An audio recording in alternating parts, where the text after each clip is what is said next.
போரை அறிந்து செயல்பட்டால் தோல்வி இல்லை அப்படின்னு சொல்லி நம்ம முன்னோர்கள் நமக்கு சொல்லியிருக்காங்க. இந்த பஞ்சாங்கம் அப்படிங்கிறது திதிவார நட்சத்திர யோக கரணம் அப்படின்னு சொல்லக்கூடிய பஞ்ச அங்கங்களை பொறுத்தது. இந்த ஹோரை அப்படிங்கிறது வியாழக்கிழமை அப்படின்னாக்க குரு ஹோரையில ஆரம்பிக்கும், வெள்ளிக்கிழமைனா சுக்கிர ஹோரையில ஆரம்பிக்கும், சனிக்கிழமைனா சனி ஹோரையில ஆரம்பிக்கும். இப்படி ஒவ்வொரு நாட்களுக்கும் உண்டான அந்த ஹோரை பலன் அப்படிங்கிறது உண்டு. ஒவ்வொரு ஹோரையிலும் ஒவ்வொரு விதமான செயல்பாடுகளை செய்யலாம். இது மிக முக்கியமா பார்க்கிறது எதற்காக அப்படின்னா, நிறைய இடங்கள்ல காரியத்தை ஜெயம் கொள்வதற்காக பார்க்கக்கூடியதுதான் இந்த ஹோரை பலன் அப்படின்னு சொல்றது. இன்னைக்கு கால சூழ்நிலைகள்ல ஹோரை பார்க்கிறது அப்படிங்கிறதே மிக குறைவாக இருக்கிறது. இந்த ஹோரை பார்த்து செயல்படுபவர்களுக்கு தோல்வி இல்லை அப்படிங்கிறதுல சற்றே நான் முரண்படுகிறேன் அப்படிங்கிறதா உண்மை. ஏன் அப்படின்னா, திதி வார நட்சத்திர யோக கரணம் அப்படின்னு தான் சொல்லியிருக்கு. இங்க ஹோரை பஞ்சாங்கத்துல சொல்லப்படல. பஞ்ச அங்கம் அப்படிங்கிறது தான் மிக முக்கியமானது. ஹோரை அப்படிங்கிறதுக்கு முக்கியத்துவம் கொடுக்கல நம்ம முன்னோர்கள்.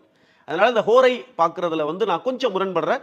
ஹோரை பார்த்து செயல்பட்டால் வெற்றி நிச்சயம் அப்படின்னாக்க இன்னைக்கு நிறைய காரியங்கள்ல தோல்வியே இருக்காது. அப்ப நம்ம இன்னைக்கு தேர்தலில் ஒரு நாமினேஷன் தாக்கல் பண்ண போறா அப்படின்னாக்க அவளுக்கு ஹோரையில பார்த்து நாமினேஷன் தாக்கல் பண்ணா அவ ஜெயிச்சிடணும் இல்லையா? இன்னைக்கு ஜெயிக்கலையே. நிறைய நபர்கள் இன்னைக்கு ஜாதகத்தையோ இல்ல ஜோதிடத்தையோ இல்ல நேர காலங்களையோ எல்லாருமே நம்புறா. இல்லைன்னு சொல்லக்கூடிய நபர்கள் கூட நம்புறா. அதுல சற்றே நான் முரண்படுகிறேன்.